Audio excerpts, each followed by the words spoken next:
பண்ணிட்டாரு, 10.5 விழுக்காடு இடஒதுக்கீடு வந்து கொடுத்துட்டாரு அப்படிங்கிற ஒரு குற்றச்சாட்டை வந்து என்ன பண்ணா அவங்களுடைய நடவடிக்கைகளை வச்சுக்கிட்டு இணையதளத்தில் பரப்புரை போயிட்டே இருந்தாங்க. 10.5 விழுக்காடுக்கு வந்து கையெழுத்து போட்டது யாரு? ஓபிஎஸ் தான் கையெழுத்து போடுறது. அது எல்லாருக்குமே தெரியும், பத்திரிகையாளர்களுக்கு நல்லாவே தெரியும். இதையெல்லாம் சமுதாய இளைஞர்களுக்கு சரிவர புரிதல் இல்லாமல் இருந்தாங்க, கடந்துக்கிறது. இப்போ நாங்கள் கிராமம் தோறும் சுற்றுப்பயணம் செய்து இந்த குறிப்பாக நெல்லை, தூத்துக்குடி, தென்காசி, சிவகங்கை, ராமநாதபுரம் மாவட்டங்கள் சுற்றுப்பயணம் செய்து என்ன யார் கையெழுத்து முதல்ல போட்டது? 10.5 விழுக்காடு யார் கையெழுத்து போட்டது?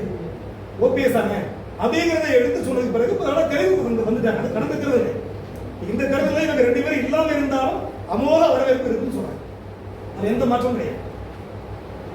அப்ப இப்பொழுது வந்து சொல்றாரு 10.5 விழுக்காடு கொடுத்து சமுதாய மக்கள் துரோகம் பண்ணிட்டாரு எடப்பாடியார் இப்ப வந்து பேசிட்டு இருக்காரு ஓபிஎஸ். அப்ப அவர் என்ன கோமாளப்படுத்தி இருந்தாரு? அவர் துணை முதலமைச்சர் தானே. 10.5 விழுக்காடு வழங்குற தவறு அப்படி சொல்லிட்டு அவர் வந்து முதலமைச்சர், அந்த துணை முதலமைச்சர் பதவியை வந்து ராஜினாமா பண்ணி வெளியே வந்துருக்கலாம்ல. அப்ப சமுதாயம் ஏற்றுக்கிட்டு நிச்சயம் ஏற்றுக்கொண்டிருக்கும்ல. இது ஏமாற்று வேலை. மகனுக்கு ஒரு எம்பி சீட் வேணும். இப்ப கட்சியில இருந்து ஒதுக்கிட்டாங்க, வழி இல்லை.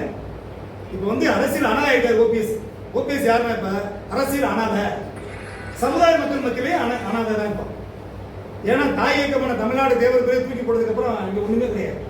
நீங்க நல்லா விசாரிச்சு பார்த்தீங்கன்னா ஏதோ முதல் இயக்கம் சமுதாய மக்களுக்காக தோற்றுவிக்கிற முதல் இயக்கம் நாங்களே முடிவு செய்துதான் ஓபிஎஸ்.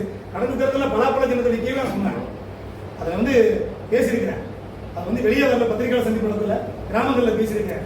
ஓபிஎஸ்க்கு போடக்கூடிய ஓட்டு என்பது சமுதாய மக்களுக்கு எந்த பயனும் கிடையாது. ஓபிஎஸ் வந்து பலாப்பழத்தை வந்து வாயில வச்சுதான் போக்குவரத்து கடைசியில் பார்த்துன்னு சொல்லிட்டு தான் இருந்தா அதே மாதிரி அப்படிதான் ஆச்சு.